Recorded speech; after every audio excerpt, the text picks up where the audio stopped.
जय हिंद दोस्तों, नमस्ते दोस्तों। आज का जो क्लास है पॉलिटिकल साइंस ग्रेड 12 का होने वाला है, ठीक है। और हमने पिछली क्लास में ये देख चुका है कि संघीय कार्यपालिका में क्या क्या आते हैं और उसमें से हमने राष्ट्रपति के बारे में पढ़ लिया है, ठीक है। तो जिन बच्चों ने अभी राष्ट्रपति के बारे में नहीं देखा है वो वीडियो, तो वो जाके एक बार देख लें ताकि आगे और अच्छे से समझ में आए, ठीक है दोस्तों। ये सारा जो क्लास चल रहा है वो डू स्टडी के प्लेटफॉर्म पे चल रहा है, YouTube चैनल के, ठीक है। और अगर आपको किसी प्रकार का, जैसे मान लीजिए आप वीडियो देख रहे हैं, किसी तरह का कोई डाउट आ रहा है या कोई पर्टिकुलर सेक्शन समझ में नहीं आ रहा है या आपको लगता है कि कोई चीज जो है सर को थोड़ा सा और अच्छे से समझाना चाहिए, तो आप कमेंट बॉक्स में डाल सकते हैं या हमें इस नंबर पे मैसेज या व्हाट्सएप कर सकते हैं, ठीक है। और हमारी टीम जो है आप तक वो चीज पहुंचा देगी जो आपका डाउट होगा, उसको क्लियर करने के लिए। अगर हमें लगेगा कि नहीं ये बहुत इंपॉर्टेंट चीज है, इस पे बच्चे का डाउट क्लियर होना चाहिए, ठीक है, तो हम एक नया वीडियो बना देंगे। नहीं तो हमारी टीम आपसे मिलकर आपका डाउट क्लियर कर देगी। इस आपने जो भी सोर्स दिया होगा उस सोर्स पर आपका डाउट क्लियर कर दिया जाएगा, ठीक है। अच्छा, तो चलिए, सबसे पहले पिछली क्लास में हमने राष्ट्रपति के बारे में देख लिया है, तो आज हम जो संघीय कार्यपालिका में क्या क्या देखने वाले हैं ये इस पे बात करते हैं, ठीक है। तो आज जो हम बात करने वाले हैं बच्चों वो है उपराष्ट्रपति के बारे में, क्योंकि राष्ट्रपति हमने पढ़ लिया है। तो आज जो हमारा टॉपिक है वो उपराष्ट्रपति है। और अभी हाल फिलहाल में इस उपराष्ट्रपति के पद को लेकर आपको बहुत सारे न्यूज़ भी मिले होंगे, ठीक है, कि अभी हाल फिलहाल में हमारे उपराष्ट्रपति जो हैं उन्होंने इस्तीफा दे दिया है। तो उसको लेकर राजनीतिक भूचाल आया हुआ है अभी हमारे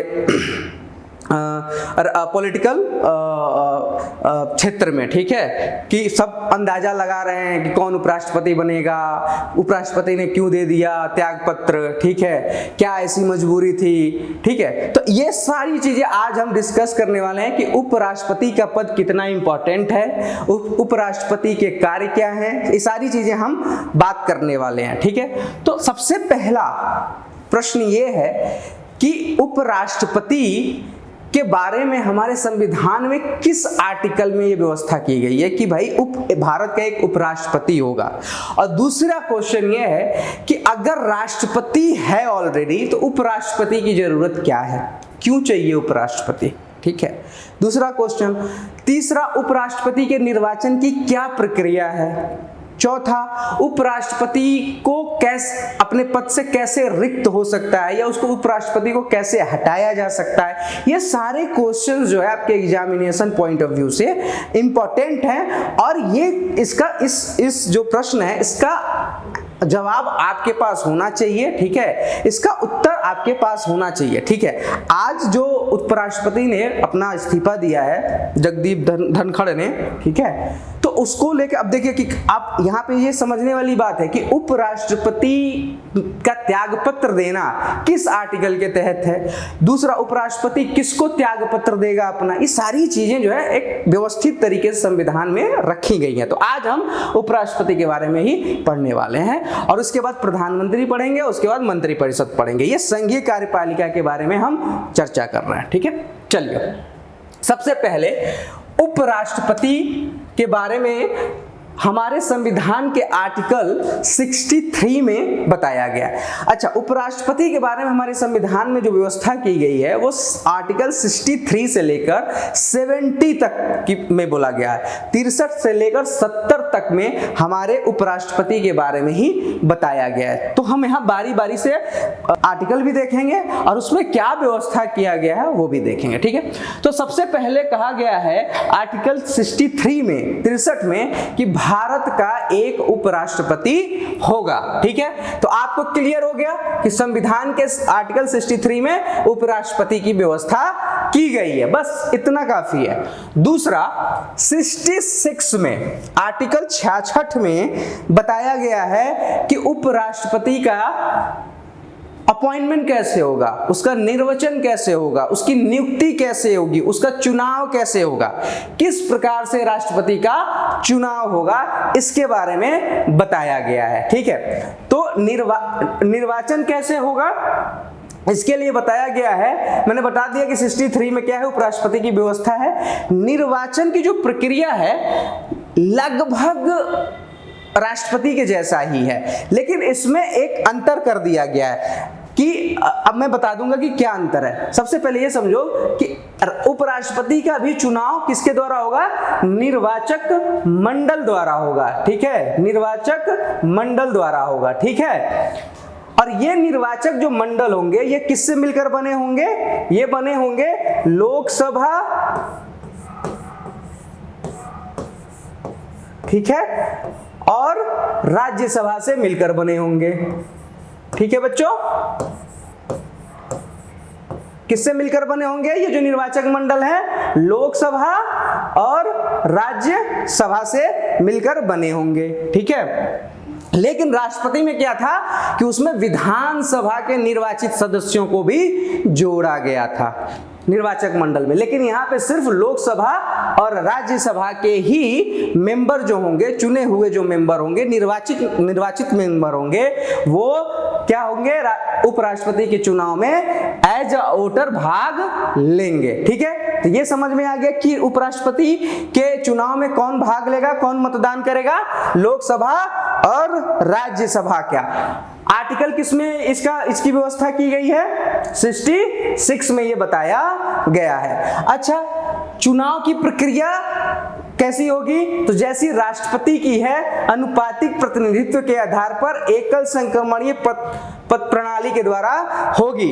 इसके बारे में अनुपातिक प्रतिनिधि प्रणाली और एकल संक्रमणीय मत प्रणाली के बारे में मैंने राष्ट्रपति वाले सेक्शन में बताया हुआ है। यहाँ पे मैं इसको दोहराऊंगा नहीं, आप वहां पे जाके वीडियो देख लीजिए। पार्ट 1, इसी का पार्ट 1 होगा, राष्ट्रपति करके होगा, वो आप देख लीजिए, वहां पे आपको कई सारे कॉन्सेप्ट भी क्लियर हो जाएंगे। ठीक है, अगला हम देख लेते हैं कि उपराष्ट्रपति बनने की योग्यता क्या होनी चाहिए। तो योग्यता लगभग राष्ट्रपति जैसी ही है। ठीक है, इसमें क्या है, सब देखो ये कॉमन है, सब आप सबको पता है कि सबसे पहले क्या है, वो भारत का नागरिक तो होना ही चाहिए। दूसरा, कम से कम 35 वर्ष की आयु होनी चाहिए, क्योंकि बहुत ही इंपॉर्टेंट पद है ये। वह राज्यसभा का सदस्य निर्वाचित होने की योग्यता रखता हो। ठीक है, राज्यसभा का सदस्य निर्वाचित होने की योग्यता का क्या अर्थ हुआ कि वो पागल ना हो, दिवालिया ना हो, मानसिक असंतुलन ना खोया हुआ हो। ठीक है, बैंकरप्सी का चार्ज उस पर ना चल रहा हो। ठीक है, तो ये सारी चीजें इसके अंदर आ जाती हैं।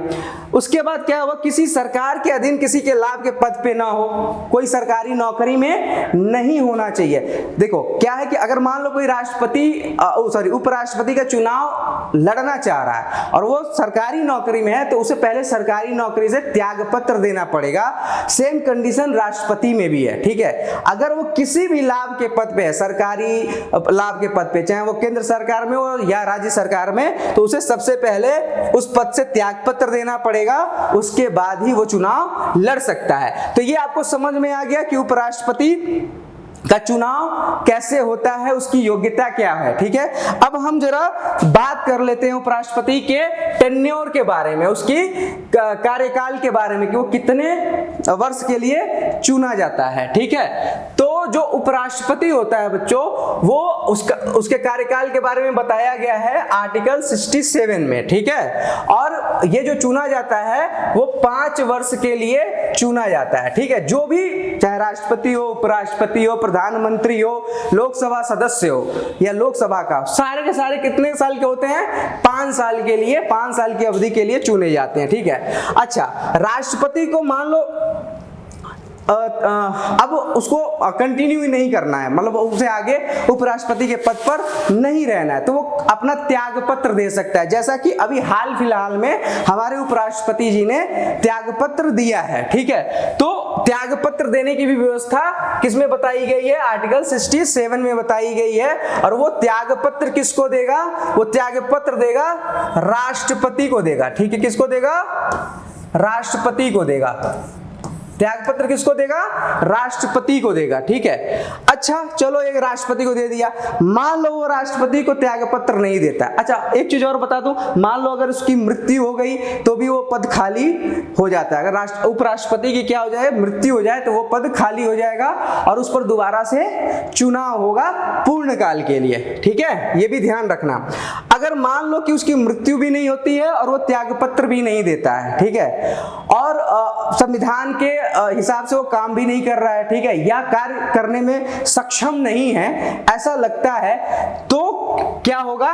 14 दिन पहले राज्यसभा में क्या कर सकता है? प्रस्ताव ला सकता है उपराष्ट्रपति को हटाने के लिए। एक बात ध्यान रखना कि उपराष्ट्रपति को हटाने का जो प्रस्ताव है बच्चों, वो केवल राज्यसभा में ही लाया जा सकता है, लोकसभा में यह प्रस्ताव नहीं लाया जा सकता, ठीक है। और ये क्यों नहीं लाया जा सकता, ये मैं भी बताऊंगा आपको आगे चल के, ठीक है।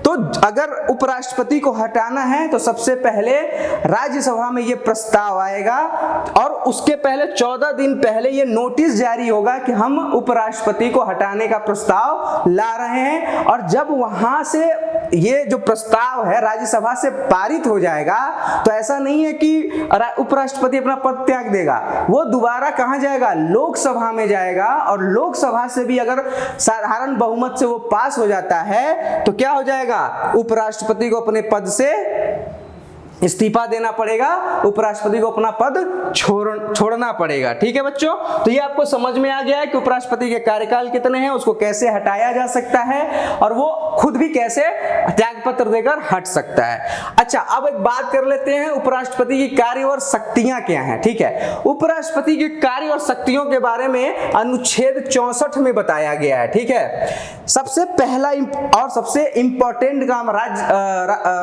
उपराष्ट्रपति का क्या होता है? सबसे इंपॉर्टेंट काम होता है कि उपराष्ट्रपति राज्यसभा का क्या होता है? पदेन सभापति होता है। पदेन सभापति का क्या मतलब हुआ कि जैसे ही वो उपराष्ट्रपति बन जाएगा, वो राज्यसभा का क्या हो जाएगा? अध्यक्ष हो जाएगा, चेयर पर्सन हो जाएगा, ठीक है। तो स्पीकर हो जाएगा, चेयर पर्सन हो जाएगा, अध्यक्ष हो जाएगा, ये नियम है। जैसे उपराष्ट्रपति बना, उसको राज्यसभा में चुनाव लड़ने की जरूरत नहीं है, वो पदेन सभापति नियुक्त हो जाएगा। तो वो सबसे पहले क्या होगा? राज्यसभा का पदेन सभापति।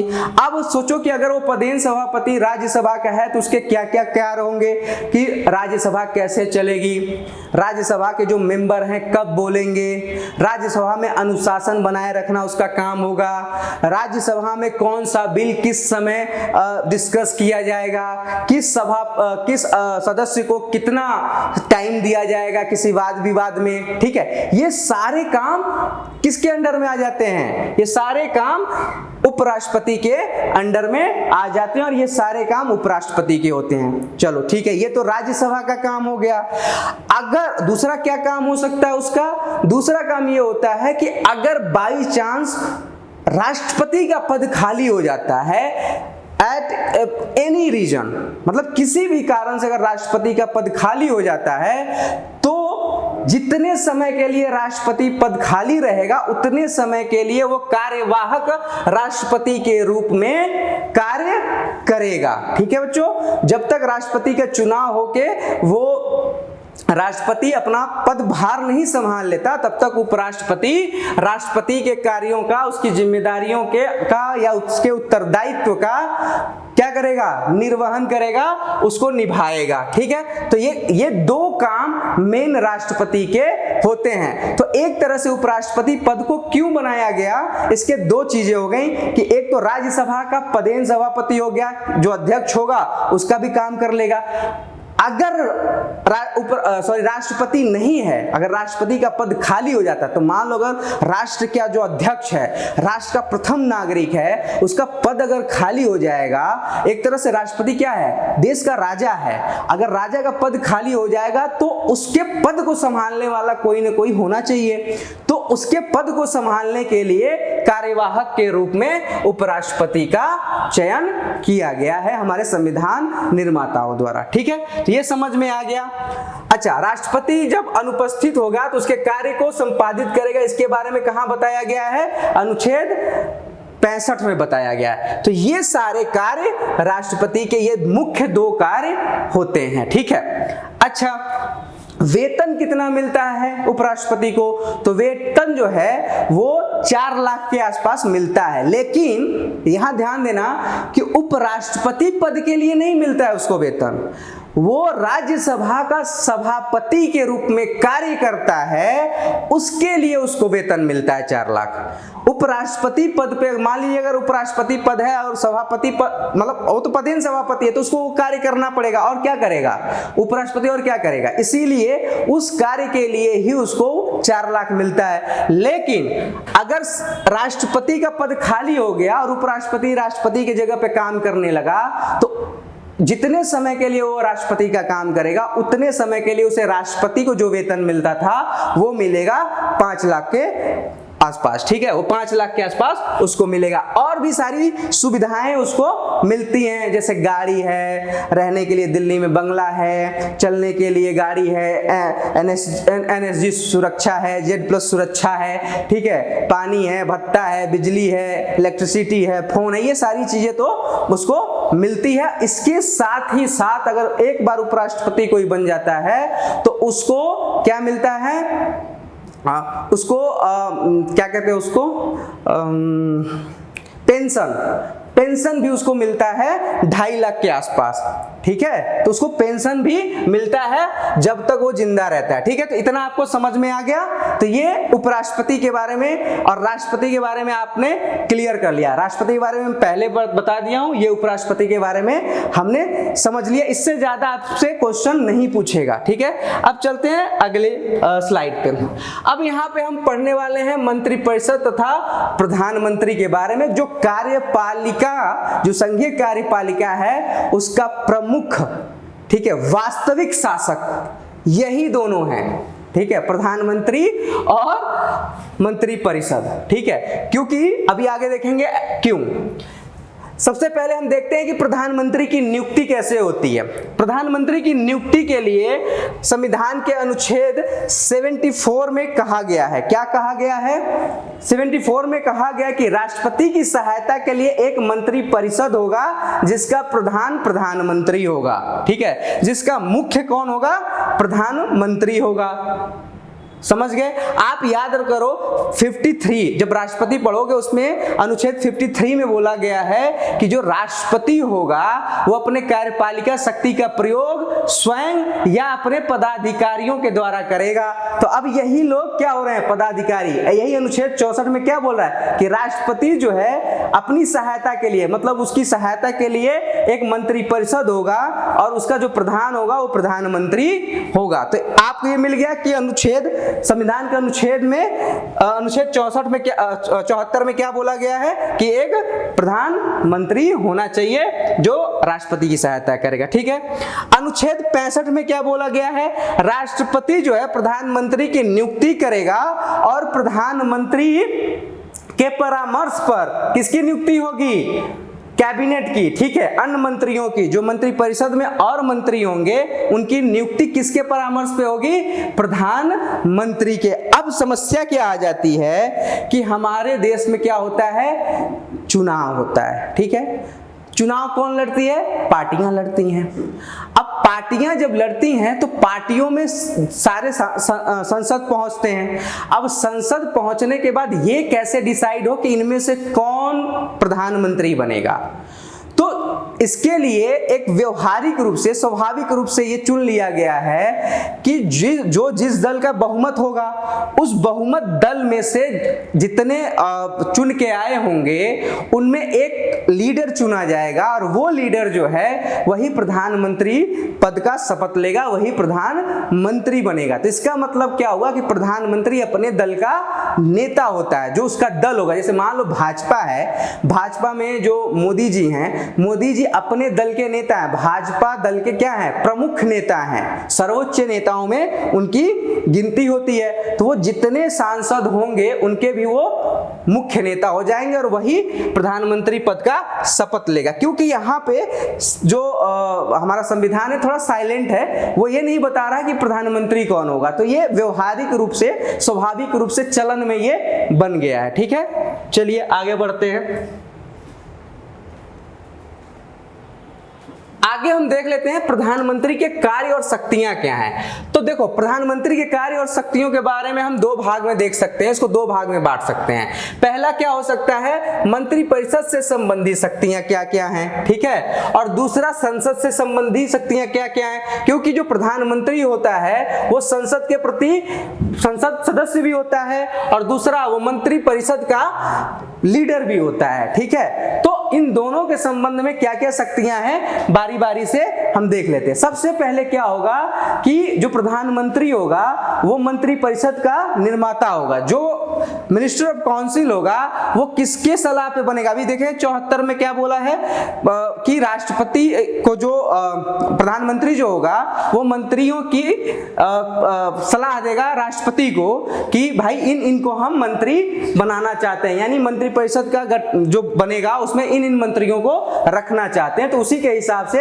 राष्ट्रपति मंत्रियों की नियुक्ति करेंगे, उनको बनाएंगे। ठीक है, दूसरा मंत्रिपरिषद का अध्यक्ष होगा। जितना मंत्रिमंडल होगा उसका अध्यक्ष कौन होता है, प्रधानमंत्री होता है। सारे जो मंत्रिमंडल में जितने होंगे वो किसको रिपोर्ट करते हैं, वो प्रधानमंत्री को रिपोर्ट करते हैं। ठीक है, जितने होंगे, चाहे वो वित्त मंत्री हो, चाहे वो रक्षा मंत्री हो, चाहे वो गृह मंत्री हो, जितने भी मंत्री हैं वो सब किसको रिपोर्ट करेंगे, प्रधानमंत्री को। और प्रधानमंत्री जब चाहे, जिससे चाहे उसका मंत्रिमंडल छीन सकता है और किसी और को अलॉट कर सकता है। ठीक है, तो मंत्रिपरिषद का वो अध्यक्ष भी हो गया। मंत्रिपरिषद की समन्वय स्थापित करना, मंत्रिपरिषद में जितनी, मान लो मंत्रिपरिषद के बीच में किसी मुद्दे को लेके बहस हो गई या किसी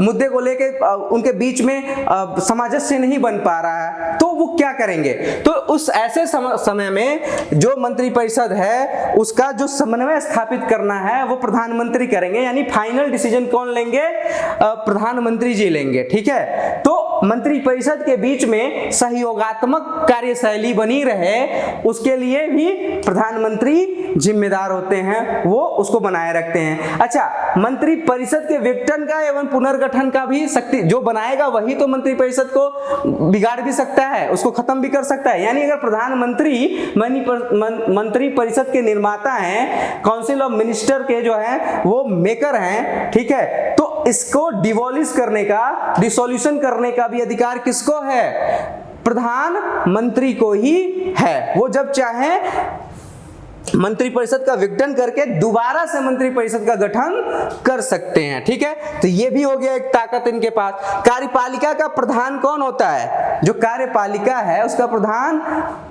यही प्रधानमंत्री और मंत्रिपरिषद होते हैं। और कार्यपालिका और ये जो राष्ट्रपति हैं, राष्ट्रपति के बीच में और मंत्रिपरिषद के बीच में जो सेतु का काम करते हैं वो कौन करता है, प्रधानमंत्री ही करते हैं। यानी मंत्रिपरिषद क्या काम कर रहे हैं, किस तरह से काम कर रहे हैं, ठीक है, कि इनको क्या मतलब कोई हर तरह का कोई भी है वो सारी चीजें जो मंत्रिपरिषद है वो प्रधानमंत्री को बताते हैं और प्रधानमंत्री किसको बताते हैं, राष्ट्रपति को बताते हैं। ठीक है, कोई भी जो ये मंत्री है ना वो डायरेक्ट राष्ट्रपति से नहीं मिल सकते हैं, इसको मतलब प्रोटोकॉल के खिलाफ माना जाता है। ठीक है, तो जब भी अगर कोई रिपोर्ट देना होगा तो राष्ट्रपति को वो प्रधानमंत्री ही देंगे। तो ये तो हो गए आपके मंत्रिपरिषद से संबंधित शक्तियां। अब पार्लियामेंट से संबंधित क्या कार्य हैं उसके, तो सबसे पहले वो लोकसभा को भंग करने की सिफारिश किसको कर सकता है, राष्ट्रपति को। लोकसभा भंग करने का कब कर सकते हैं, जब वो बहुमत खो दें या विश्वास खो दें। सदन का अगर लोकसभा सदन का विश्वास खो देते हैं तो क्या कर देंगे, वो लोकसभा को भंग करने के लिए प्रस्ताव दे देंगे राष्ट्रपति को। ठीक है, तो ऐसे समय में ये हो सकता है। या मान लो अगर चुनाव होने में थोड़ा 5 महीना या 6 महीना रह गया है, तो भी अगर चाहते हैं कि भाई चुनाव पहले हो जाए, जरा हम देख लें कि हमारा जनता में क्या क्रेडिट कितना है, क्या है, तो उस मतलब ये सारा प्रधानमंत्री के ऊपर है कि वो जब चाहे लोकसभा को भंग कर सकता है। ठीक है।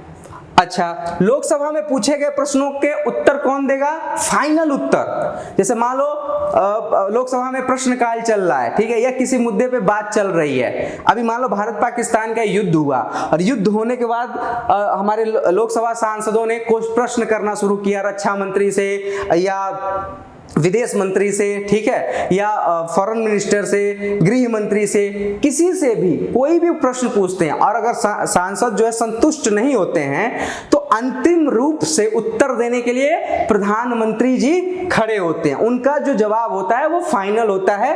वो क्या करते हैं, उसके ऊपर कौन है? प्रधानमंत्री के ऊपर कोई है ही नहीं। तो अंतिम रूप से जो जवाबदेही होती है किसी भी प्रश्न का, वो प्रधानमंत्री की होती है। ठीक है। अगला है शासकीय विधेयकों को प्रधानमंत्री की निगरानी में तैयार किया है। जितना विधेयक बनेगा, कोई भी विधेयक ले लो, जितना भी कानून पास होता है ना, वो सारे के सारे सरकारी जितने कानून होंगे वो प्रधानमंत्री के निगरानी में ही होते हैं। क्यों? क्योंकि देखो, अगर प्रधानमंत्री हर चीज के लिए जवाब दे तो अगर कोई भी गलत कानून बन जाएगा तो उसकी जवाबदेही भी प्रधानमंत्री की हो जाएगी। अगर मान लो कुछ भी दिक्कत होता है तो आप किसी मिनिस्टर से थोड़ी ना पूछने जाते हो, आप हर चीज में तो मोदी जी को खड़ा करते हो, भाई मोदी जी ने ये कर दिया, मोदी जी ने वो कर दिया। तो मोदी जी प्रधानमंत्री इसीलिए तो कहते हो ना। तो जो प्रधानमंत्री है वो मंत्रियों के जितने कार्य हैं उसके प्रति भी जवाबदेही है। हम देखेंगे अभी कि सामूहिक जिम्मेदारी किसे कहते हैं, सामूहिक उत्तरदायित्व किसे कहते हैं। तो शासकीय रूप से सरकार की तरफ से जितने विधेयक बनते हैं, जितने कानून बनते हैं, वो सारे प्रधानमंत्री की देख रेख में बनते हैं। ठीक है। वित्त व्यवस्था तथा वार्षिक बजट, जितना वित्तीय कार्य प्रणाली होगा या वार्षिक बजट, जो भी आर्थिक रूप से जो भी डिसीजन होंगे या जो भी बजट लाना है, पेश करना है, कर लगाना है, नहीं लगाना है, ठीक है, ये सारी चीजें किसकी देखरेख में होगी? प्रधानमंत्री की देखरेख में होंगी। ठीक है। तो वित्त पे और वार्षिक बजट पे भी प्रधानमंत्री पूरा नियंत्रण रखते हैं। संविधान में संशोधन भी करना है तो वो उस पे भी प्रधानमंत्री का महत्वपूर्ण भूमिका होती है। ठीक है। प्रधानमंत्री, क्योंकि प्रधानमंत्री चाहेंगे तभी संविधान में संशोधन हो सकता है। ठीक है। तो संविधान संशोधन, क्योंकि देखो संविधान संशोधन में हर, चाहे विधेयक हो, चाहे संविधान संशोधन हो, चाहे किसी तरह का कानून बनाना हो, लोकसभा में क्या होता है? बहुमत जिसका होगा वही बना पाएगा। क्यों? क्योंकि वहां पे मतदान होगा और मतदान में जिसका बहुमत होगा वही चीज पारित हो पाएगी। तो अगर संविधान संशोधन करना है तो प्रधानमंत्री का बहुमत है, क्योंकि तभी तो प्रधानमंत्री है, सदन में उनका बहुमत है तो प्रधानमंत्री है, नहीं रहेगा तो प्रधानमंत्री नहीं रहेंगे वो। तो जितना होगा, संविधान संशोधन हो गया, चाहे कोई विधेयक पास कराना हो गया, ये सारे प्रधानमंत्री की देखरेख में ही होते हैं। ठीक है। चलिए आगे चलते हैं। अच्छा, इसके अन्य कार्य में अगर हम देख लें प्रधानमंत्री के, तो जितने उच्च स्तरीय नियुक्तियां हैं, ठीक है, वो प्रधानमंत्री ही कराएंगे। उच्च स्तरीय नियुक्ति में क्या है? जैसे मान लो राज्यपाल की नियुक्ति करानी है, वित्त आयोग की नियुक्ति करानी है, या नीति आयोग के अध्यक्ष की नियुक्ति करानी है, ठीक है, या कोई महिला आयोग के अध्यक्ष की नियुक्ति करानी है, या चुनाव आयुक्त की नियुक्ति करानी है, मतलब या किसी सचिव की नियुक्ति करानी है, मुख्य सचिव की नियुक्ति करानी है, राष्ट्रीय सुरक्षा सलाहकार की नियुक्ति करानी है। हर चीज में जो जितनी नियुक्तियां होंगी वो सारा राष्ट्रपति करेगा, लेकिन किसके सलाह पे? प्रधानमंत्री और मंत्री परिषद के सलाह पे करेगा। तो मंत्री परिषद का भी मुखिया प्रधानमंत्री है, तो अर्थात जिसको प्रधानमंत्री चाहेंगे उसकी नियुक्ति हो जाएगी। आगे देखते हैं।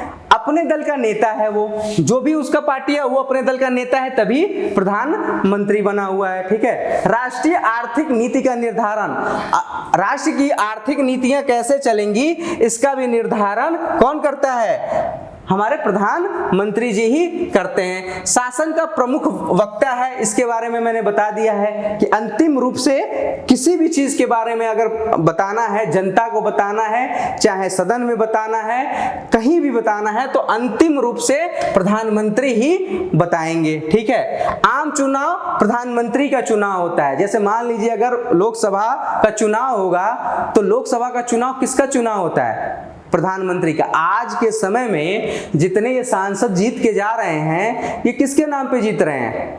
मोदी जी के नाम पे जीत रहे हैं। नहीं तो इंडिविजुअली ये जीत के दिखा दें, इनसे आप जीत ही नहीं सकते। ये जनता किसको प्रधानमंत्री के रूप में देखना चाह रही है? मोदी जी को प्रधानमंत्री के रूप में देखना चाह रही है। इसीलिए जो मतलब किसी काम का भी सांसद नहीं है उसको भी जिता के अपने क्षेत्र से भेज दे रहे हैं लोग। ठीक है, सिर्फ इसलिए कि भाई मोदी जी प्रधानमंत्री रहे, क्योंकि वो देश के लिए बहुत अच्छा काम कर रहे हैं। ठीक है, अच्छा, उपाधियों एवं अलंकरणों के वितरण के संबंध में राष्ट्रपति को परामर्श देना। जैसे मान लो पद्मश्री है, पद्म विभूषण है, या भारत रत्न है, या शौर्य चक्र है, किसी भी तरह का कोई भी पुरस्कार हो, राष्ट्रीय पुरस्कार हो, उसमें मुख्य किसको मिलना चाहिए, किसको दिया जाना चाहिए, इसका भी निर्धारण मंत्रिपरिषद और प्रधानमंत्री करते हैं। और क्या राष्ट्रपति को सलाह देते हैं इसके बारे में, इसका परामर्श देते हैं। अंतिम रूप से आप देखोगे राष्ट्रपति को जो भी काम करेगा वो प्रधानमंत्री मंत्रिपरिषद की सलाह पर ही करेगा, अपने मन से नहीं कर सकता। इसीलिए इसको नाम मात्र का शासक या रबड़ स्टैंप भी कहते हैं राष्ट्रपति को। ठीक है, और मुख्य रूप से जो कार्यपालिका की शक्ति है वो किसके पास आ गई? प्रधानमंत्री और मंत्रिपरिषद के पास आ गई। समझ गए? इतना तो आपको समझ में आ गया कि प्रधानमंत्री क्या क्या कार्य करते हैं। चलो आगे अब थोड़ा ना मंत्रिपरिषद के बारे में देख लेते हैं। मंत्रिपरिषद की नियुक्ति कैसे होती है? मैंने बताया मंत्रिपरिषद की नियुक्ति प्रधानमंत्री करेंगे। ठीक है, प्रधानमंत्री मतलब सलाह देंगे, और अपॉइंट कौन करेंगे? राष्ट्रपति करेंगे। राष्ट्रपति इन सारे मंत्रियों को क्या दिलाएंगे? शपथ दिलाएंगे। ठीक है, अच्छा, मंत्रिपरिषद की में मंत्रियों की श्रेणी कितनी है? मंत्रियों की श्रेणी 3 होती है। ठीक है, डिपेंड करता है कि प्रधानमंत्री कितना रखना चाह रहे हैं। मुख्य रूप से 3 होती हैं, जिसमें से कैबिनेट है, ठीक है, राज्य मंत्री है और उप मंत्री है। ठीक है, तो मेनली जो होता है कैबिनेट जो होता है वो मुख्य होता है। ठीक है, उसके बाद राज्य मंत्री होते हैं और उप मंत्रियों के पास उतना पावर नहीं होता है। राज्य मंत्री तक ठीक है, राज्य मंत्री तक तो मतलब मान्य है कि भाई उसके पास पावर है। ठीक है, और मेन जो पावर होता है वो कैबिनेट में होता है। जितना आप देखोगे ना कि आज कैबिनेट की बैठक में प्रधानमंत्री ने लिया ये फैसला, आज कैबिनेट की बैठक में मोदी जी ने लिया 50,000 करोड़ का कुछ भी रोड बनाने का फैसला। ठीक है, इस तरह के जितने इंपॉर्टेंट फैसले होते हैं वो कैबिनेट के बैठक में ही होते हैं। तो कैबिनेट मुख्य है। ठीक है, और 3 प्रकार की श्रेणियां मैंने आपको बता दी। अच्छा, और क्या होता है? अन्य मंत्रियों की नियुक्ति व संख्या। अच्छा, एक बात बताइए कि मंत्री परिषद में कितने % मंत्री की नियुक्ति हो सकती है? मान लो लोकसभा में 550 के आसपास सीट है और उसमें जो चुन के आए होते हैं वो कितने होते हैं? 545 होते हैं। ठीक है, तो 15% से ज्यादा नहीं होना चाहिए। जो मंत्रिपरिषद का गठन होगा वो 15% से ज्यादा नहीं होगा, अर्थात यानी 80 से 82 के आसपास ही आप क्या कर सकते हैं? मंत्रिपरिषद का गठन कर सकते हैं, उसमें मंत्रियों को रख सकते हैं 80 से 82 के आसपास, इससे ज्यादा नहीं रख सकते। ठीक है, तो मंत्रियों की नियुक्ति व संख्या के बारे में आप समझ गए। मंत्रिपरिषद का कार्यकाल कितना होगा? मंत्रिपरिषद का कार्यकाल भी जितना लोकसभा का कार्यकाल होगा उतना ही होगा, यानी 5 वर्ष ही होगा। ठीक है, 5 वर्ष से ज्यादा नहीं होगा। और अगर मान लीजिए प्रधानमंत्री ने क्या कर दिया? लोकसभा भंग कर दिया, तो बीच में ही लोकसभा खत्म हो सकता है। मतलब डिपेंड करता है कि प्रधानमंत्री के मतलब जब तक प्रधानमंत्री के पास सदन का विश्वास मत प्राप्त है, ठीक है, तब तक वो रहेगा। और जैसे विश्वास मत खो देता है तो लोकसभा भंग हो जाएगी, फिर से चुनाव होगा। तो एक तो ये है, दूसरा अगर वो पूर्ण काल करता है तो 5 वर्ष से ज्यादा नहीं होगा, 5 वर्ष के बाद फिर से चुनाव होगा। चलिए, मंत्रिपरिषद तथा मंत्रिमंडल में अंतर। अच्छा, इस मंत्रिपरिषद और मंत्रिमंडल एक ही वर्ड है। ठीक है, एक ही चीज है। ठीक है, इसमें देखना यह है कि इसका व्यक्तिगत उत्तरदायित्व क्या होता है और सामूहिक उत्तरदायित्व क्या होता है। ठीक है, अगर वो कोई भी अगर मंत्री के रूप में कुछ कार्य कर रहा है, ठीक है, और उस कार्य को करने में विफल हो जाता है, ठीक है, या किसी भी मंत्री के खिलाफ सदन में अविश्वास प्रस्ताव लाया दिया जाता है, तो वो पूरे मंत्रिमंडल के लिए अविश्वास प्रस्ताव होगा। समझ गए? लेकिन अगर वही मंत्री कोई ऐसा कार्य कर देता है जिसका सिर्फ उसी से संबंधित है, जैसे मान लो कोई मंत्री है, ठीक है, और वो मान लो गृह मंत्री के पोस्ट पे है, चाहे क्या नाम है, रक्षा मंत्री के पोस्ट पे है, ठीक है, और वो कुछ ऐसा जघन्य अपराध कर देता है, ठीक है, तो वो उसके लिए वो व्यक्तिगत रूप से जिम्मेदार होगा। ठीक है, उसके लिए मंत्रिमंडल जिम्मेदार या मंत्रिपरिषद जिम्मेदार नहीं होगी। ठीक है, लेकिन अगर कोई ऐसा कानून आ रहा है या ऐसा कोई लगा दिया गया है, जैसे मान लो किसी मंत्री पे ये लगा दिया कोई कि इन्होंने कुछ गलत किया है संविधान के हिसाब से, ठीक है, या कोई ऐसा कार्य किया है जो देश हित में नहीं है, ठीक है, एज अ मंत्री पद के रूप में, जैसे मान लो रक्षा मंत्री गए विदेश और वहां पे उन्होंने कुछ हथियारों का सौदा किया जिसमें घोटाला हो गया, ठीक है, उसमें पैसे के लेन देन में कुछ गड़बड़ी हो गई और सदन ने इनके विरुद्ध कोई अविश्वास प्रस्ताव ला दिया, ठीक है, या जांच ला दिया या कुछ भी ऐसा ला दिया, तो ये पूरे के पूरे किसके लिए हो जाएगा? ये पूरे के पूरे मंत्री परिषद के लिए, मंत्रिमंडल के लिए हो जाएगा। ठीक है, तो यहाँ पे सामूहिक जिम्मेदारी होती है, या लेकिन यहाँ पे अगर कोई व्यक्तिगत रूप से कुछ गलत करता है तो उसकी व्यक्तिगत जिम्मेदारी होगी, उसमें मंत्रिमंडल कुछ नहीं कर सकता। ठीक है, ये समझ में आ गया आपको? चलिए आगे देखते हैं मंत्रिपरिषद के कार्य एवं शक्तियां क्या है। तो सबसे पहले विधि निर्माण संबंधी कार्य कौन करता है? मंत्रिपरिषद ही करेगा। ठीक है, दूसरा संसद की व्यवस्था बनाना, संसद चलाने के लिए संसद में कैसे चलेगा, क्या चलेगा, क्योंकि कार्यपालिका मेनली वही काम कर रहे हैं, मंत्रिपरिषद ही कर रहे हैं, तो संसद कैसे चलेगी इसकी भी व्यवस्था कौन करता है? मंत्रिपरिषद ही करता है। नीति निर्धारण का कार्य, क्या नीतियां बनेंगी, क्या कानून बनेंगे, क्या विधेयक बनेगा, ये प्रधानमंत्री और मंत्रिमंडल मंत्रिपरिषद मिलकर ही डिसीजन लेते हैं, तो नीति निर्धारण का भी कार्य मंत्रिपरिषद ही करता है। राज्यों से संबंधित जो अधिकार होंगे वो भी इनके पास ही होता है। ठीक है, अच्छा, संविधान में संशोधन का कार्य भी जो प्रधानमंत्री करेगा वो सिर्फ सारे कार्य मंत्रिपरिषद के हिसाब से ही करेगा, तो ये सारे कार्य मंत्रिपरिषद के भी में भी आ जाएंगे जो प्रधानमंत्री में आएंगे। ठीक है, उसके बाद नियुक्ति संबंधी कार्य, मैंने बताया कि जितना उच्च पद पे नियुक्ति होगी प्रधानमंत्री करवाएंगे, वो मंत्रिपरिषद की सलाह पे, राष्ट्रपति प्रधानमंत्री की सलाह लेंगे, प्रधानमंत्री मंत्रिपरिषद की सलाह लेंगे। ठीक है, तो नियुक्ति संबंधी कार्य भी मंत्रिपरिषद करता है। वित्त संबंधी कार्य, जो वित्त मंत्री हैं कैबिनेट में आते हैं, रक्षा मंत्री हैं कैबिनेट में आते हैं, तो वित्त से संबंधित जो बजट जो पेश होता है वो वित्त मंत्री ही करते हैं ऑन द बिहाफ ऑफ प्रधानमंत्री या राष्ट्रपति। तो वित्त से संबंधित किसको कितना देना है, किसको कितना रखना है, क्या करना है, क्या नहीं करना है, ये सारा कार्य कौन करेगा? मंत्रिपरिषद ही करेगा।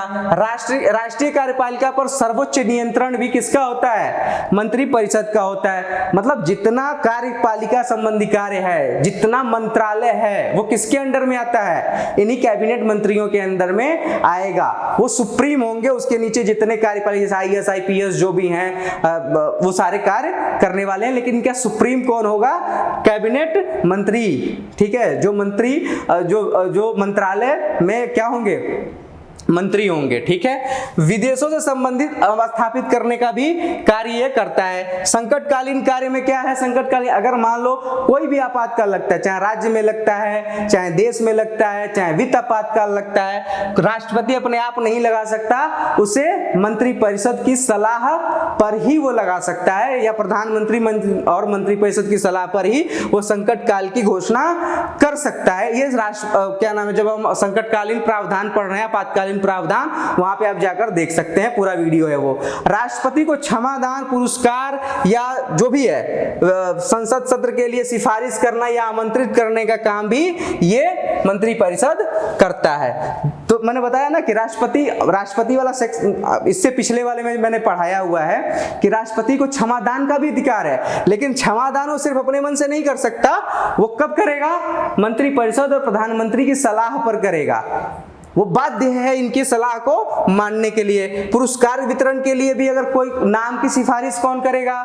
यही मंत्रिपरिषद और प्रधानमंत्री मिलकर करेंगे। ठीक है, संसद सत्र कब चलना है, कैसे चलना है, ठीक है, या राष्ट्रपति को जो अभिभाषण के लिए बुलाया जाता है, ठीक है, ये सब कौन करता है? ये सारे मंत्रिपरिषद करते हैं। और राष्ट्रपति जो भाषण देते हैं वो भी मंत्रिपरिषद द्वारा ही तैयार किया हुआ भाषण होता है। तो अगर उस पर कोई सदन में बहस होती है और उसकी आलोचना होती है तो राष्ट्रपति की आलोचना नहीं होती है, वो किसकी आलोचना होती है? सरकार की आलोचना होती है। ठीक है, तो ये सारे कार्य मंत्रिपरिषद के हैं। ठीक है, चलिए आगे देखते हैं। अच्छा, आपने आज के क्लास में जो देखा, क्या देखा? उपराष्ट्रपति, प्रधानमंत्री और मंत्रिपरिषद। इसके पिछले क्लास में आपने राष्ट्रपति पढ़ लिया। यानी संघीय कार्यपालिका में जो मुख्य 4 टॉपिक्स हैं जिनके बारे में हमें पढ़ना है वो हमने आप आज देख लिया, ये कंप्लीट हो गया। ठीक है, अब जो चैप्टर में क्वेश्चंस दिए हुए हैं उस क्वेश्चन को आप सॉल्व करिए। ठीक है, आज का थोड़ा सा एक कोटेशन है, आपकी सफलता की गारंटी आपके अलावा कोई नहीं दे सकता, क्योंकि आपकी अपनी मेहनत, ठीक है, आपकी अपनी मेहनत और कार्य करने का लगन, निरंतर प्रयत्न, कभी हार न मानने की जिद ही आपको सफल बनाती है।